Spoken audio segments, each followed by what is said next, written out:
เขาเรียกอะไรนะภาษาไทยเขาเรียกอะไรวะจักรจั่นนะอันนี้ก็น้องสาวกับแม่ทำไมแกะยากส่งมาให้นะครับทำไมมันแกะยากนี่วะใช่เปล่าวะ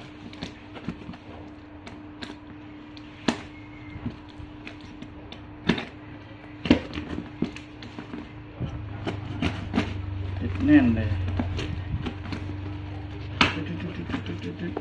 โอ้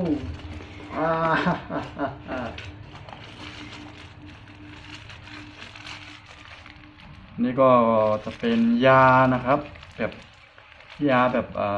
บพื้นบ้านแบบที่บ้านผมนะครับยาแบบสมัยโบราณแบบสมุนไพรอะไรอย่างนี้ทำจากรากไม้อะไรพวกนี้ครับแล้วก็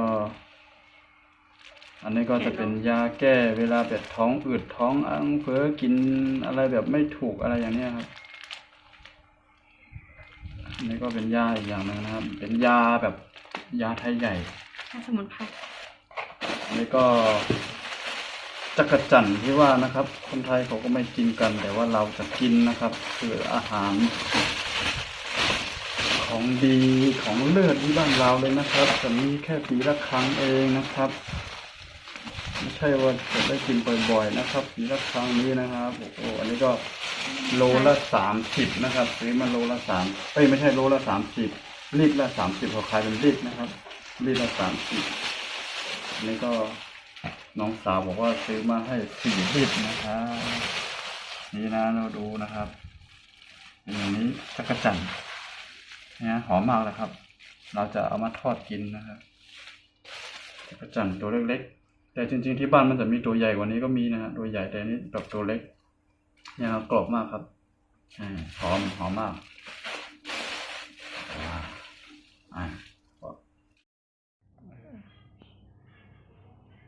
ไหนเลยบ้านไหนเลยก่อนโอเคตอนนี้เราก็จะมาทอดจักรจั่นกันแล้วนะครับอันนี้นะภาษาบ้านผมเรียกว่าใยเนี่ยใยเมียงใยจะทอดแล้วนะนี่ก็น้ำมัน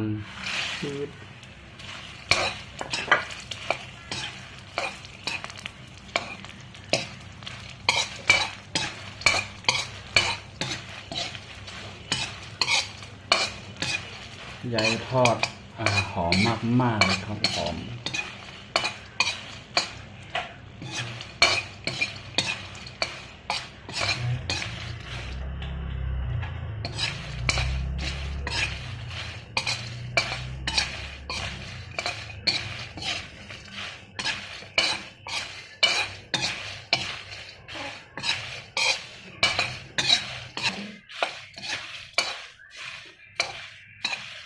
ทอดแป๊บเดียวนะครับ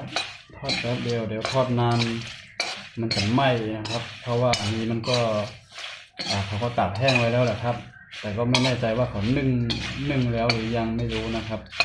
แต่ว่าที่แน่ๆก็คือมันตากแห้งแล้วครับ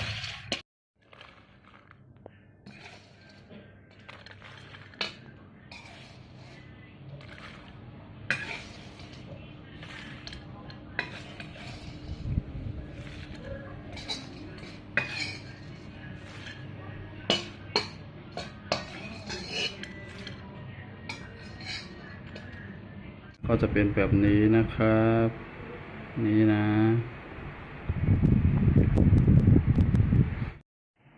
นี่นะครับทอดเสร็จแล้วก็ใส่เกลือพร้อมที่จะรับประทานแล้วนะครับ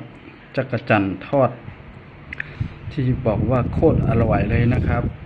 อันนี้ก็ปีหนึ่งมีแค่ครั้งเดียวนะครับปีหนึ่งจะได้กินแค่ครั้งเดียวนะครับของดีของหายากนะครับไม่ใช่จะได้กินง่ายๆนะครับสุดยอดเลยครับเห็นแล้วน้ำลายไหลครับผม